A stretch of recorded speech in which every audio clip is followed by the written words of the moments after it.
हरे कृष्ण। पंढरपुर महाराष्ट्र राज्य का एक नगर और प्रसिद्ध तीर्थ स्थान है। यह पश्चिम भारत के दक्षिणी महाराष्ट्र राज्य में भीमा नदी के तट पर शोलापुर नगर के पश्चिम में स्थित है। और आज मैं आपको इसी पंढरपुर की कथा सुनाऊंगी। कथा ऐसी है कि भगवान श्री कृष्ण के समय पर एक राक्षस था जिसका नाम था काल्यवन, और उसे वरदान था कि भगवान के कुल यानी यदुवंश में उसके द्वारा भय उत्पन्न होगा, और इसीलिए उसने एक बार द्वारका पर आक्रमण किया। तो भगवान ने उसको मिले वरदान का सम्मान करना चाहा, नहीं तो वे तो वरदान का सम्मान करते हुए भी अनेक बार राक्षसों का वध कर चुके हैं। जैसे कि ब्रह्मा जी के वरदान का सम्मान करते हुए भी उन्होंने हिरण्यकशिपु का वध किया। ये सब तो भगवान की लीला है कि वे कब क्या करते हैं। तो भगवान उसके सामने महल से निकले और भागने लगे।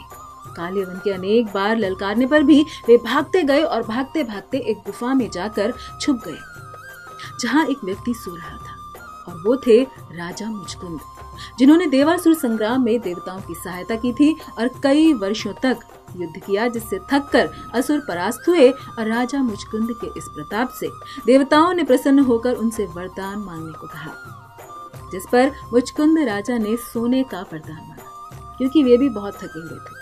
और साथ में ये भी कहा कि यदि किसी ने मेरी नींद से मुझे जगाया तो मेरी दृष्टि उस पर पड़ते ही वह जलकर भस्म हो जाए। और ये वरदान प्राप्त कर वे सो गए। ये बात है सत्ययुग की। उसके बाद त्रेता युग आता है, जिसमें श्री राम भगवान आते हैं, और उसके बाद आता है द्वापर युग, जब आते हैं भगवान श्री कृष्ण। तो ये घटना काल्यवन वाली जो ये घटना है, ये घट रही है द्वापर युग में। तब तक राजा मुचकुंद गुफा में सो रहे हैं, जिनके बाल, दाढ़ी, नाखून सब बहुत बढ़ चुके थे। अब जब भगवान उस गुफा में आते हैं तो अपना उत्तरीय मुचकुंद पर डालकर छुप जाते हैं। तब पीछे से आता है काल्यवन, जो भगवान के उत्तरीय को देखकर उसे खींचता है, और राजा मुचकुंद को अपना शत्रु कृष्ण जानकर उन्हें लात मारकर युद्ध के लिए ललकारता है, जिससे मुचकुंद उठते हैं, और उठते ही उनकी दृष्टि पड़ने से काल्यवन वहीं जलकर भस्म हो जाता है। तब भगवान मुचकुंद के समक्ष गए और उनका उद्धार करना चाहा, क्योंकि मुचकुंद ने देवताओं की यानी भगवान के भक्तों की सहायता की थी।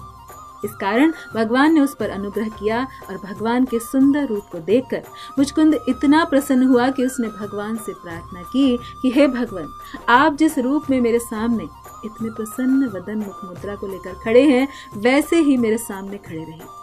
कृपया ये वरदान मुझे दीजिए। तब भगवान ने कहा कि तुम्हारा ये वरदान मैं अगले जन्म में पूरा करूंगा। और अपने अगले जन्म में ये मुचकुंद बने पुंडलीक, जो भगवान के बहुत बड़े भक्त बने।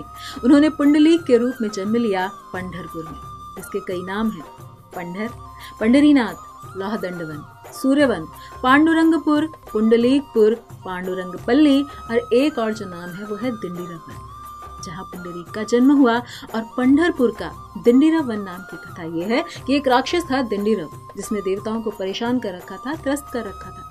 तब देवताओं की प्रार्थना पर भगवान ने श्री चंद्र नाम के एक राजा के पुत्र मल्लिकार्जुन के रूप में जन्म लिया, और उस राक्षस का वध अपनी लोहे की पर्वत समान गदा से किया।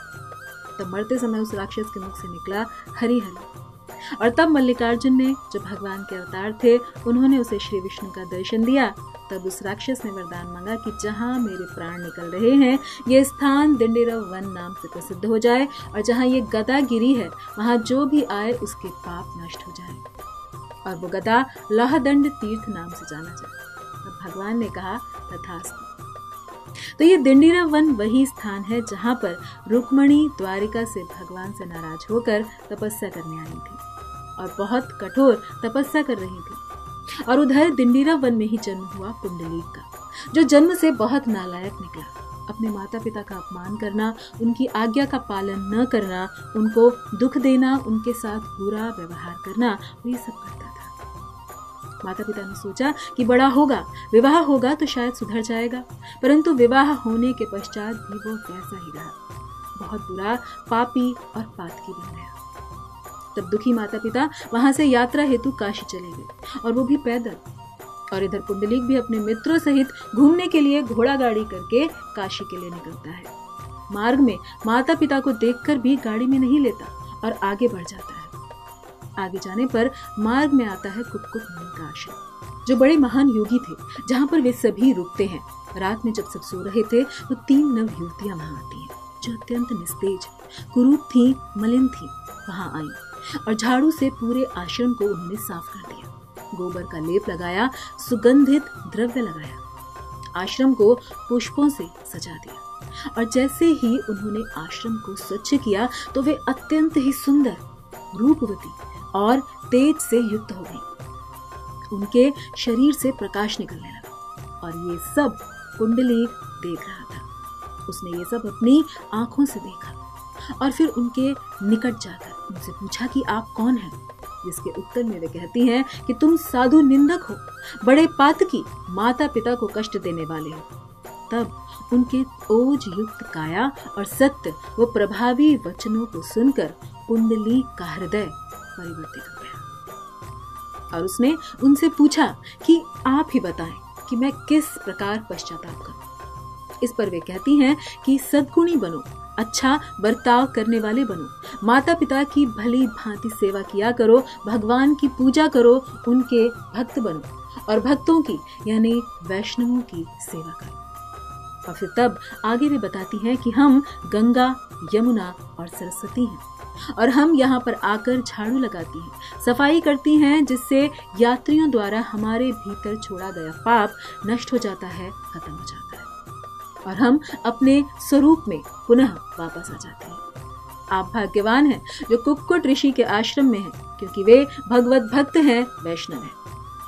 तब अगले दिन जब पुंडलीक के माता पिता, जो कि पैदल चलकर वहां आ रहे थे, आश्रम में पहुंचते हैं, जिन्हें देखकर पुंडलीक उनके चरण पकड़ लेता है, पश्चाताप करता है और कहता है कि मुझे क्षमा करें, अब मैं आपकी सेवा करूंगा, भगवान की सेवा करूंगा।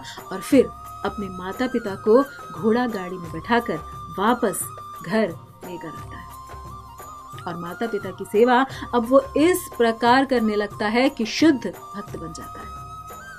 और ये पुंडलीक हैं राजा मुचकुंद, जिन्होंने पिछले जन्म में भगवान से वरदान मांगा था कि जिस सुंदर रूप में, जिस मुद्रा में आप खड़े हैं, वैसे ही आप खड़े रहिए, जिसकी भगवान को याद थी। इसलिए जब रूठी हुई रुक्मणी देवी को मनाने भगवान दिंडीरव वन आते हैं, रुक्मणी को मनाते हैं, समझाते हैं, पर वे वैसे ही गुस्सा रहती हैं, नहीं मानती, तपस्या करती रहती हैं।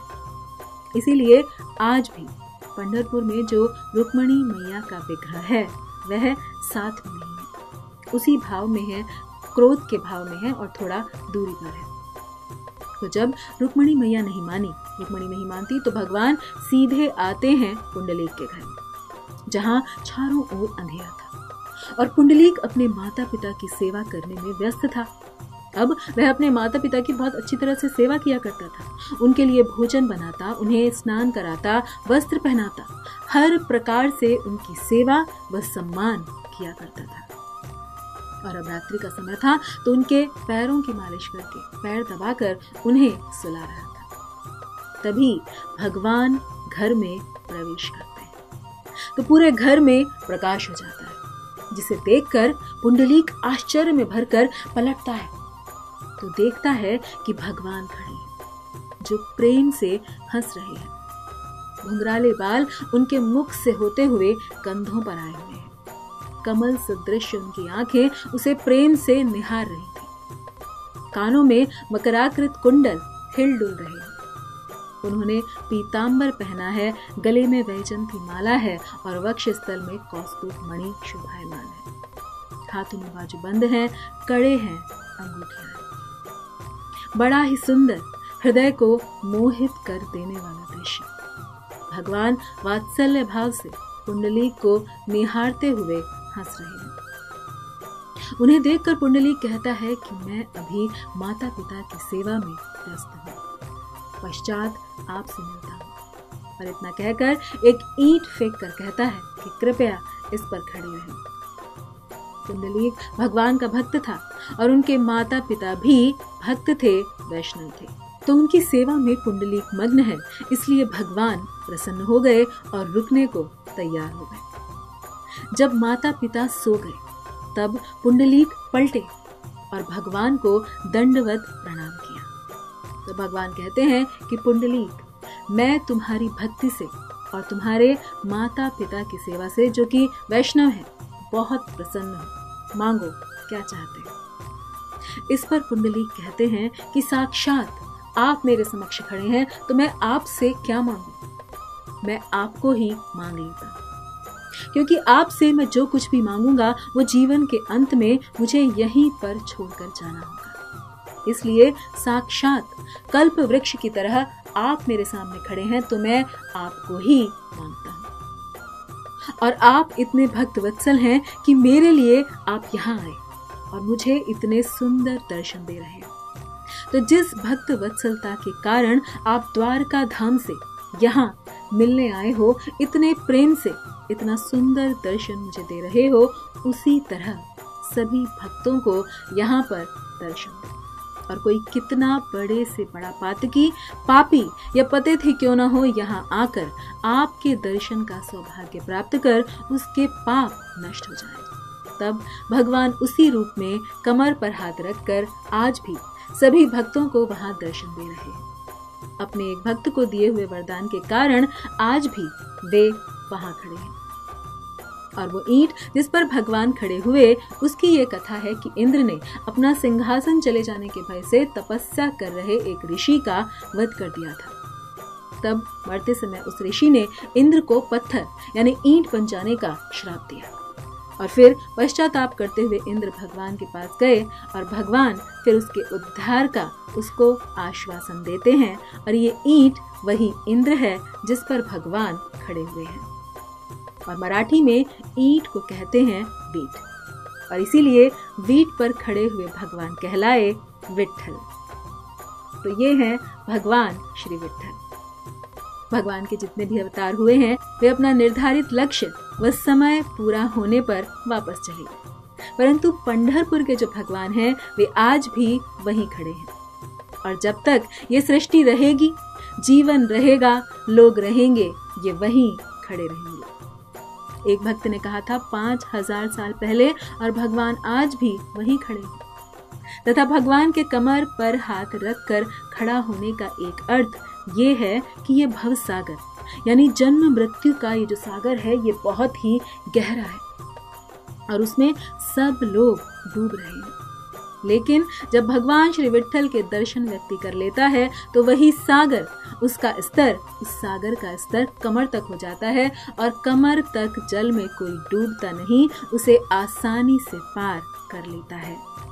ये भगवान का वरदान है पुंडलीक को, और पुंडलीक भक्त की वजह से हम सभी को भी ये प्राप्त है। और उस स्थान को जिसे पहले दिंडीरा वन के नाम से जाना जाता था, वहां पुंडलीक ने भगवान को प्रसन्न किया।